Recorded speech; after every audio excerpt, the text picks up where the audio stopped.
Hello my dear student, आज हम लोग इलेक्ट्रोमैग्नेटिक फील्ड टाइप जनरेटर के बारे में डिस्कस करेंगे।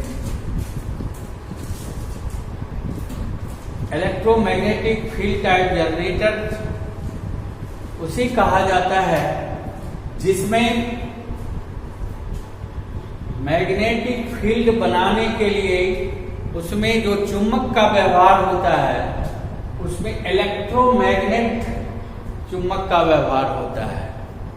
अर्थात इलेक्ट्रोमैग्नेटिक फील्ड टाइप जनरेटर का परिभाषा या डेफिनेशन हम लोग इस तरह से कर सकते हैं कि वह मशीन जिसमें चुंबकीय क्षेत्र बनाने के लिए इलेक्ट्रोमैग्नेट का व्यवहार किया गया हो, साथ साथ वह मशीन घूमते हुए अवस्था में मैकेनिकल एनर्जी को इलेक्ट्रिकल एनर्जी में कन्वर्ट करता हो, तो वह जो घूमने वाला मशीन है, घूमते हुए मशीन जो होता है, वह इलेक्ट्रोमैग्नेटिक फील्ड टाइप जनरेटर के नाम से जाना जाता है।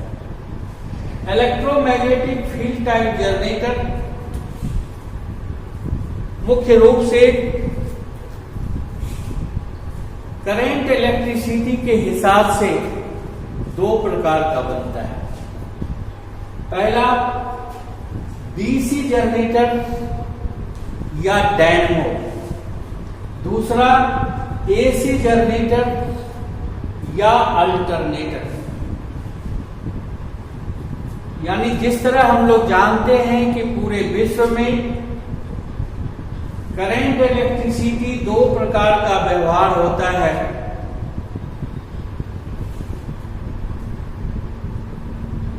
एक डीसी करंट इलेक्ट्रिसिटी और दूसरा अल्टरनेटिंग करंट इलेक्ट्रिसिटी। तो इस तरह दोनों करंट इलेक्ट्रिसिटी के व्यवहार होने के चलते जनरेटर भी, इलेक्ट्रोमैग्नेटिक फील्ड टाइप जनरेटर भी दो प्रकार का बनाया गया है। जो जनरेटर अपने टर्मिनल बॉक्स पर आउटपुट के रूप में यदि डीसी सप्लाई देता है तो उस जनरेटर को हम लोग डीसी जनरेटर के नाम से जानते हैं। और जो जनरेटर अपने टर्मिनल बॉक्स पर आउटपुट के रूप में अल्टरनेटिंग करंट देता है उसे हम लोग एसी जनरेटर या अल्टरनेटर के नाम से जानते हैं। एसी जनरेटर को अल्टरनेटर ही कहा जाता है और डीसी जनरेटर को डायनेमो से भी सूचित किया जाता है।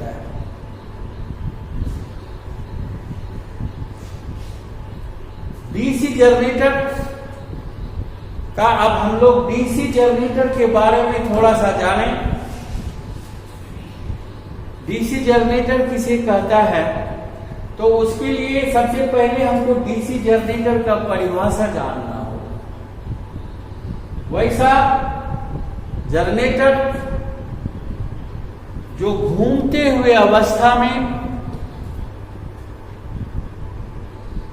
मैकेनिकल एनर्जी को इलेक्ट्रिकल एनर्जी में कन्वर्ट करके टर्मिनल बॉक्स पर यदि आउटपुट के रूप में डीसी विद्युत सप्लाई देता हो तो उस जनरेटर को डीसी जनरेटर के नाम से जाना जाता है। डीसी जनरेटर मुख्य रूप से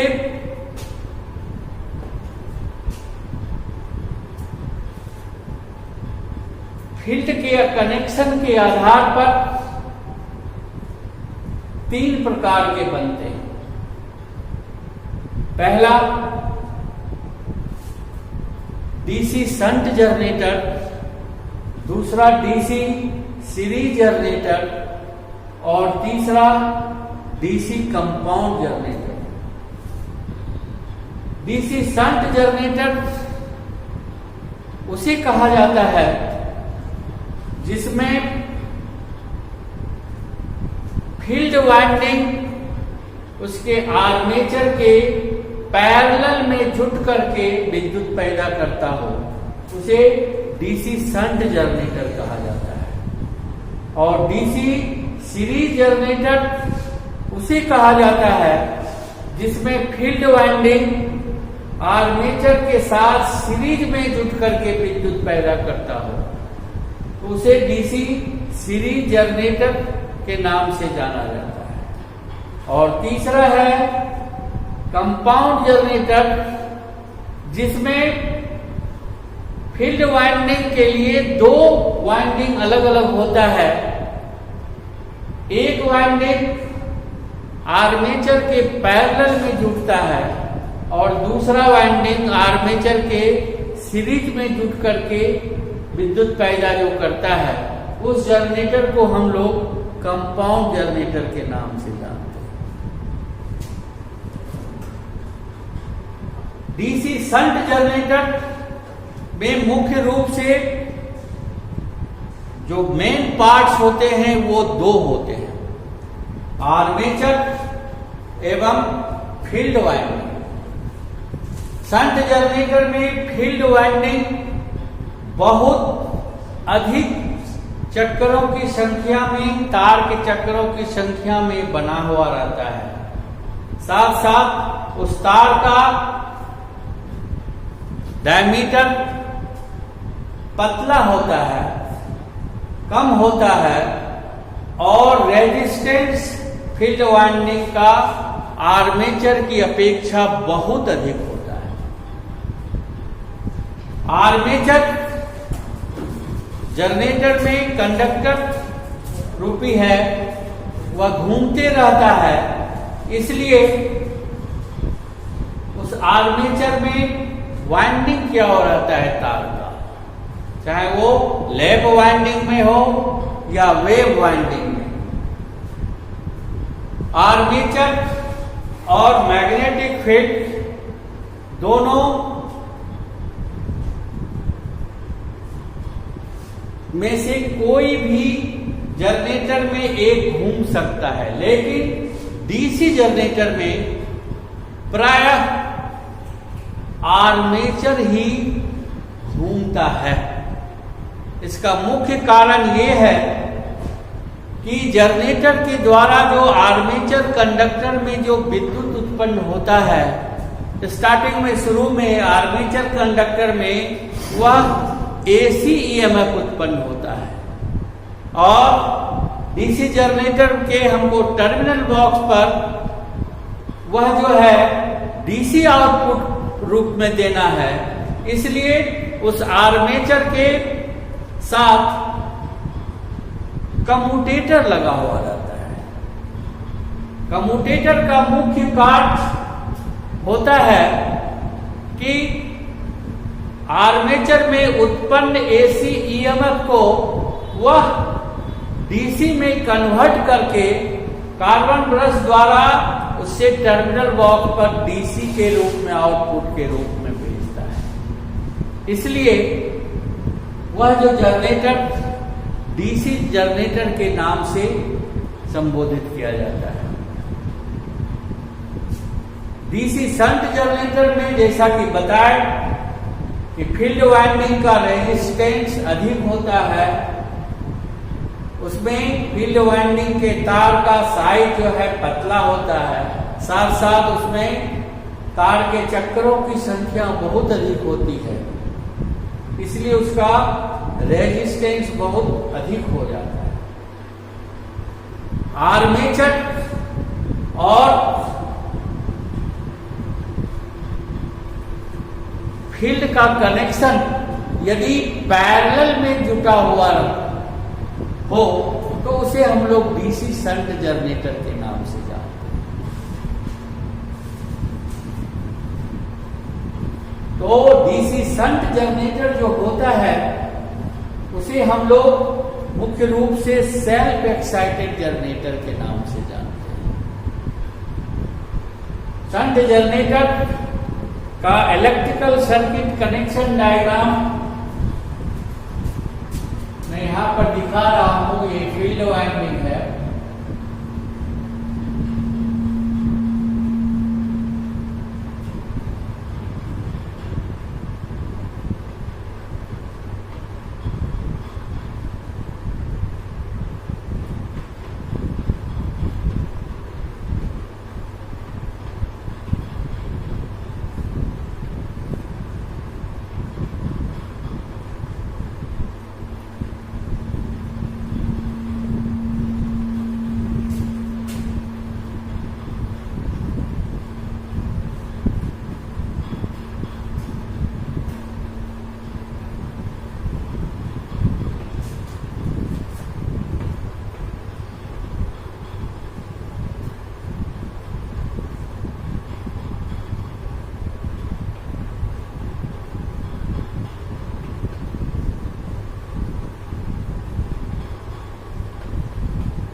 डीसी शंट जनरेटर का इलेक्ट्रिकल कनेक्शन सर्किट डायग्राम इस चित्र में दिखाया गया है। इसमें आर्मेचर और शंट फील्ड वाइंडिंग दोनों पैरेलल में जुट करके विद्युत पैदा करता है। अर्थात इसमें कनेक्शन करके यदि उस जनरेटर को घुमाया जाता है तो शुरू में वह आर्मेचर का कंडक्टर एसी ईएमएफ उत्पन्न करता है, लेकिन डीसी जनरेटर का जो मुख्य परिभाषा है उसके आउटपुट में डीसी सप्लाई प्राप्त होना है। तो शुरू में डीसी जनरेटर के आर्मेचर कंडक्टर में एसी ईएमएफ उत्पन्न होता है। उसका वाइंडिंग, आर्मेचर के वाइंडिंग जो होता है वह कम्यूटेटर के साथ जुड़ा हुआ रहता है और कम्यूटेटर जो है वह घूमते हुए अवस्था में उस एसी को डीसी में कन्वर्ट करके मोटर के टर्मिनल बॉक्स पर आउटपुट के रूप में डीसी सप्लाई प्रदान करते रहता है। इसलिए हम लोग इसे डीसी शंट जनरेटर के नाम से जानते हैं। दूसरा जनरेटर होता है डीसी सीरीज जनरेटर। जैसा कि जानते हैं कि जनरेटर का मुख्य पार्ट एक फील्ड वाइंडिंग और दूसरा आर्मेचर वाइंडिंग्स होता है। तो इसमें फील्ड वाइंडिंग जो है उसमें तार के चक्रों की संख्या कम होता है तथा वह मोटे तार का बना हुआ रहता है, ताकि जितना उसका कैपेसिटी करंट देने का है उतना करंट वो ले जा सके। साथ साथ यह जो वाइंडिंग जो होता है इसका रेजिस्टेंस भी कम होता है और इसमें आर्मेचर का भी रेजिस्टेंस कम होता है और दोनों एक साथ सीरीज में जुट करके विद्युत उत्पन्न करता है। डीसी सीरीज जनरेटर में यदि हम लोड के साथ नहीं जोड़े तब तक बिना लोड पर अगर हम उसको घुमाएंगे तो वह डीसी सीरीज जनरेटर जो है वह विद्युत पैदा नहीं करेगा। उसका जो रिसीडुअल मैग्नेटिज्म है उसके फील्ड कॉइल के कोर में वही थोड़ा कम मात्रा में लगभग 2 या 4 वोल्ट के अंदर वो वोल्टेज पैदा करेगा। यदि हम उस डीसी सीरीज जनरेटर को पहले लोड में जोड़ दें और घुमावें तो वह तुरंत जो है करंट फील्ड में जो है करंट गुजरने लगेगा और जैसा जैसा करंट गुजरेगा उसी हिसाब से फील्ड फ्लक्स बनेगा और वोल्टेज जो है बढ़ते चला जाएगा। वोल्टेज एक सैचुरेशन जब पॉइंट पर पहुंचेगा यानी कोर जब उसका सैचुरेटेड हो जाएगा तो अब स्पीड बढ़ाने पर भी इस जनरेटर के द्वारा वोल्टेज नहीं बढ़ेगा। अब लोड बढ़ाने पर वह वोल्टेज ड्रॉप होने के चलते वह घटते चला जाएगा। तीसरा है कंपाउंड जनरेटर। जैसा कि बताया कि डीसी कंपाउंड जनरेटर में फील्ड वाइंडिंग 2 होता है। एक फील्ड वाइंडिंग का रेजिस्टेंस कम होता है और चक्रों की संख्या भी कम होता है तथा दूसरा फील्ड वाइंडिंग का रेजिस्टेंस बहुत अधिक होता है और तार के चक्रों की संख्या भी बहुत अधिक होता है। इसलिए जिस वाइंडिंग का रेजिस्टेंस अधिक होता है उसे हम लोग शंट फील्ड वाइंडिंग के नाम से जानते हैं और जिसमें रेजिस्टेंस कम होता है और मोटे तार का बना हुआ रहता है उसे हम लोग सीरीज फील्ड वाइंडिंग के नाम से जानते हैं।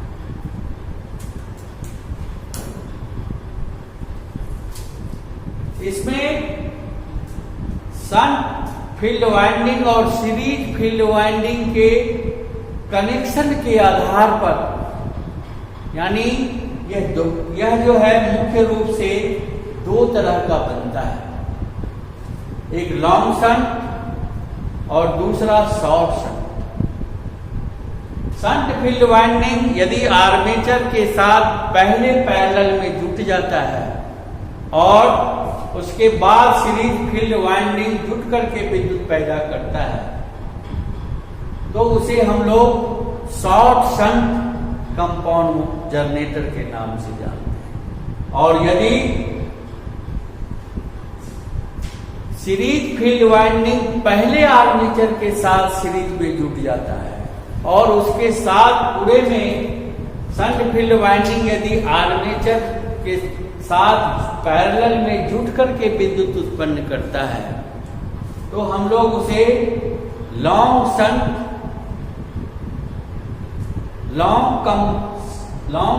कंपाउंड जनरेटर के नाम से जानते हैं।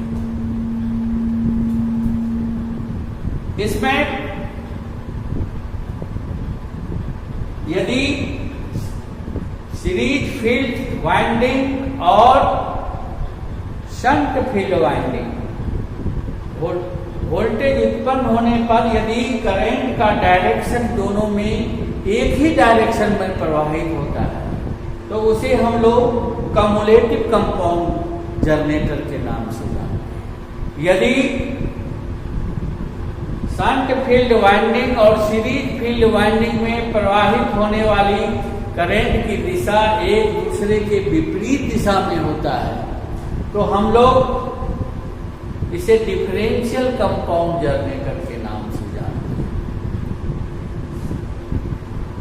डिफरेंशियल कंपाउंड जनरेटर में जब विद्युत उत्पन्न होता है और जब लोड डालते हैं, तो वह मेन फ्लक्स का करंट के आधार पर जैसे जैसे लोड बढ़ेगा विरोध करते जाता है और वोल्टेज डाउन होते जाता है।